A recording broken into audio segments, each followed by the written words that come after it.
বিয়ে করে হালাল করে নেবেন সেই নিয়তে মোটামুটি বেশ ভালোভাবেই রিলেশনটা কন্টিনিউ করে যাচ্ছেন। তার সাথে হাতে হাত ধরে ঘুরে বেড়াচ্ছেন, ফুচকা চটপটি খাচ্ছেন। তবে আপনি কিন্তু বিয়ের নিয়তেই এগুলো করছেন। আপনার মনে কোনো খারাপ চিন্তা নেই, কারণ কয়েকদিন পরে তো আপনারা বিয়ে করছেন। এভাবেই চলতে লাগলো আপনার দিন, সপ্তাহ আর মাসগুলো। কখনো তাকে নিয়ে পার্কে ঘুরতে যান, আবার কখনো একান্তে সময় কাটাতে বা দুঃখ সুখের আলাপ করতে যান। আপনার মনে কোনো খারাপ উদ্দেশ্য নেই, কোনো খারাপ বাসনা নেই, কারণ আপনি তো তাকে বিয়ে করবেন। একদিন রাতে তার সাথে চ্যাটিং করছিলেন, চ্যাটিং করতে করতে কখন যে রাত 1টা বেজে গেল খেয়ালই করেননি। তারপর তার সাথে কথা শেষ করে ঘুমিয়ে পড়লেন। সেদিন ছিল আপনার জীবনের শেষ ঘুম।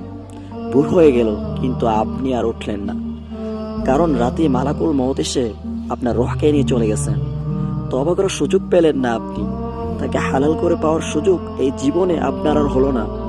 একবার চিন্তা করুন তো, আপনাকে দাঁড় করানো হলো মহান রবের দিকে, আপনি তার সামনে দাঁড়িয়ে আছেন এমন এক অবস্থায় যখন আপনি হারামে লিপ্ত ছিলেন, যখন আপনার তওবা করার সুযোগ হয়নি। কি হবে আপনার?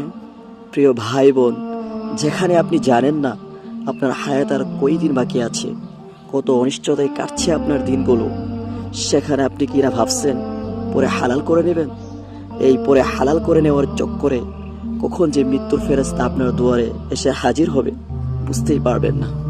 তাই কালকে নয়, বরং এখন থেকে আপনার প্রত্যাবর্তন হোক মহান রবের দিকে।